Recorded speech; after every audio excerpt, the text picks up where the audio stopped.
Assalamu alaikum warahmatullahi wabarakatuh.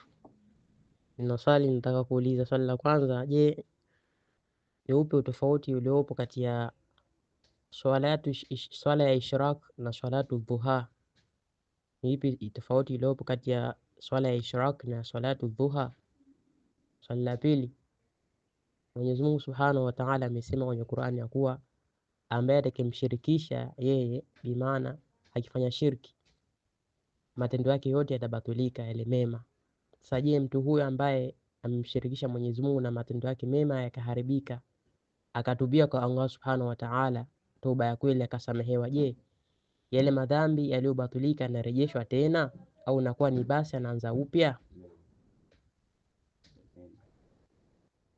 Yale mema ambayo yamebatulika atarejeshewa tena baada ya kutubia, au nakuwa ndo basi tena atakuwa anaanza upya, na maana mema hana hata moja, anaanza upya?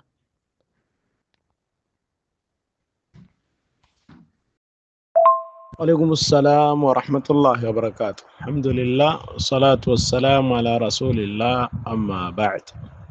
Swala inayoswaliwa wakati shuruq, wakati ambao jua laanza kuchomoza wakati ule, na salatu dhuha, je, kuna tofauti?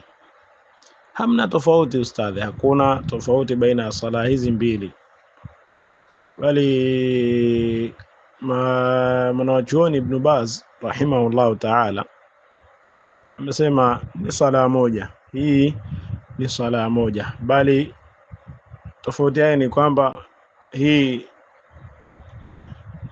mtu aiswali pale ambapo jua lishachomoza, lishanyanyuka kiasi kile mwanzo kabisa wa ile jua kuchomoza pale, likisha refuka, kishafikia wakati ambao umeruhusiwa kuswali, ndio wengine wanaiwahisha dhuha, ndio inaitwa kwa jina hilo, lakini ni sala moja, hakuna tofauti baina dhuha na sala inayoswaliwa wakati shuruq.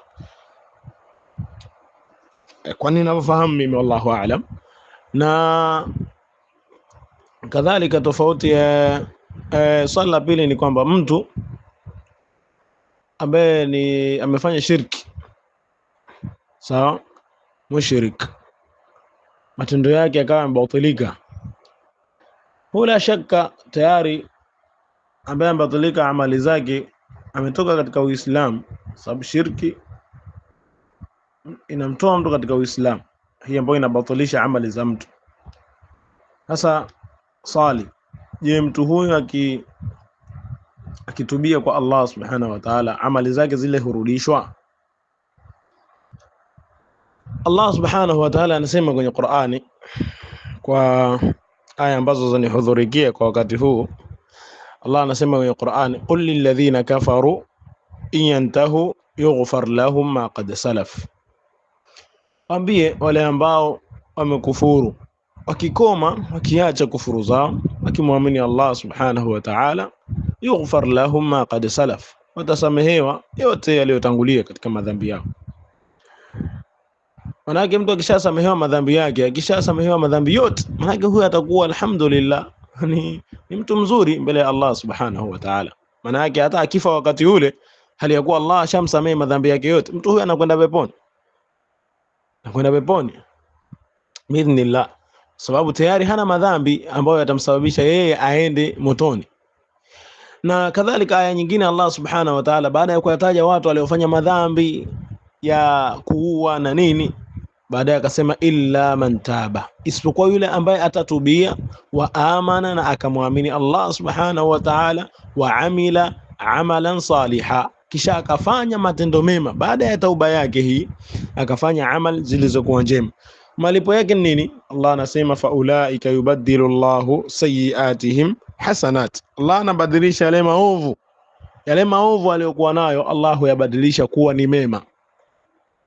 Pamoja na kwamba haya mwanzo yalishabatilika, lakini Allah jalla wa ala kwa fadhila zake na rahma zake huyabadilisha haya maovu kuwa ni mema. Kwa hiyo mtu huyu akawa ana mema lakini hana madhambi, kwa sababu Mtume sallallahu alaihi wasallam anasema taibu minadh-dhanb kama la dhanba la, kama qala alayhi salatu wassalam, mtu ambaye ametubia madhambi ni kana kwamba mtu ambaye hana madhambi kabisa.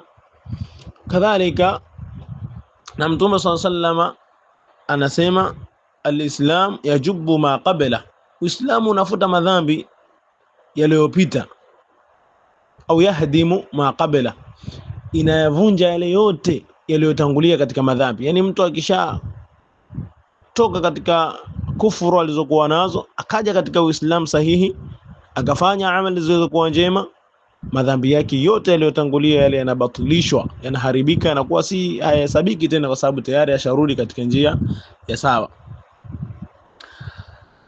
Pamoja na yote hayo, atakiwa akithirishe kutubia kwa Allah subhanahu wa ta'ala, akithirishe kutubia kwa Allah subhanahu wa ta'ala, kwa sababu mtu hafahamu ni wakati gani tauba yake itakubalika, bali akithirishe taubatun nasuha, tauba ya kweli ambayo itamsababishia yeye kusamehewa madhambi yake na Allah jalla wa ala, sababu Allah mwenyewe amethibitisha hilo katika Qur'ani aliposema illa man taba, akatanguliza tauba, kwamba tauba ni mtu kujutia madhambi yake aliyoyafanya na kujitoa katika yale madhambi, kadhalika na kuazimia kwamba hatorudia tena yale madhambi aliyoyafanya. Wallahu ta'ala a'la wa a'lam.